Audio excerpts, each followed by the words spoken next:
Bienvenue à Fiorano. Ici, la maison d'Enzo. Ici, la SF90 Assetto Fiorano.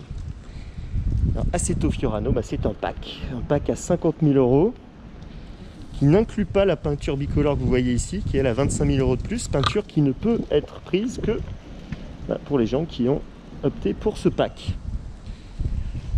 Alors, le principe de ce pack, déjà visuellement, c'est un pack aérodynamique avec cet aileron, ce béquet proéminent, plus proéminent que d'origine, en carbone. Cette pièce est spécifique, cette pièce aussi, alors pour ceux qui se souviennent sur la SF90, cette pièce elle s'abaisse là pour pouvoir créer, là quand elle est comme ça, l'air passe ici, et quand cette pièce descend, ça génère de l'appui, ici ça fait ce qu'on appelle un volet de Gurney, et l'ensemble permet de générer 390 kg d'appui à 250 km/h. Il faut savoir que la SF90 ordinaire génère 390 kg d'appui à 300 km/h, ce qui fait à peu près un écart. On a demandé à Ferrari à la même vitesse, ils n'ont pas voulu nous donner de chiffres, mais ils reconnaissent un écart d'à peu près 25% d'appui entre les deux. Voilà, sachant que l'essentiel de l'appui est généré aussi par le fond plat, et qui bénéficie de pièces en carbone, mais qui est à peu près le même que sur la SF90 ordinaire.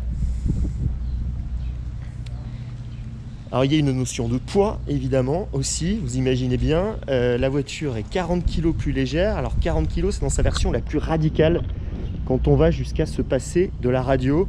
Sinon le pack de base, ça fait une économie de 30 kg, donc qui passe aussi par des échappements spécifiques en titane. Alors la titane, ça va du collecteur jusqu'à la sortie, c'est pas juste les sorties en titane qu'on peut avoir pour le coup en option sur la SF90 normale. C'est tout l'ensemble, avec par contre les collecteurs qui restent en Inconel.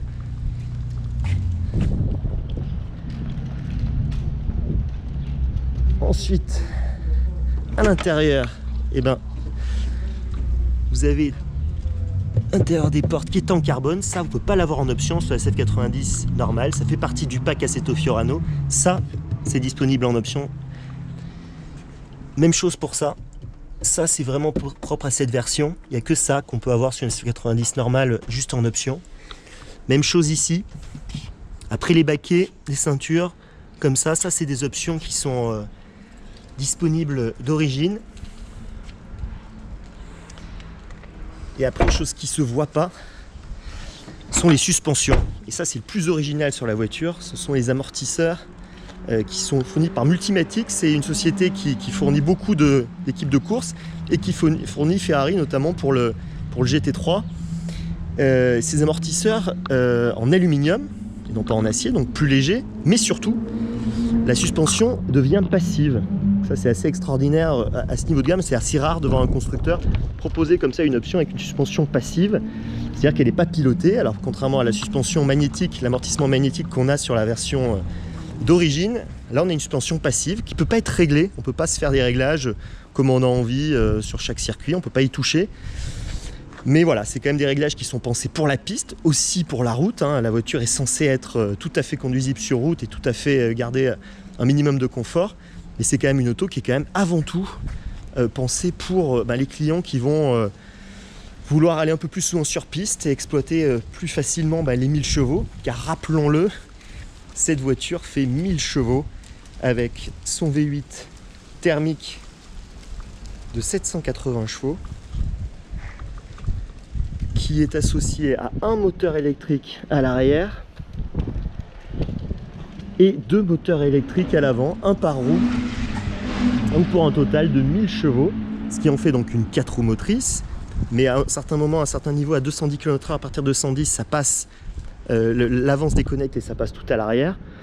Mais ça, on l'a déjà essayé, on en a déjà parlé. Vous retrouverez sur la chaîne les essais de la SF90 normale. Et donc voilà, ce pack, il est censé permettre d'exploiter un peu mieux toute cette puissance et de gagner une demi-seconde à Fiorano, donc sur la piste d'essai de Ferrari. Demi-seconde, c'est beaucoup. Et donc on va voir ça tout de suite. On vous emmène pour 3 tours de la piste d'essai de Ferrari.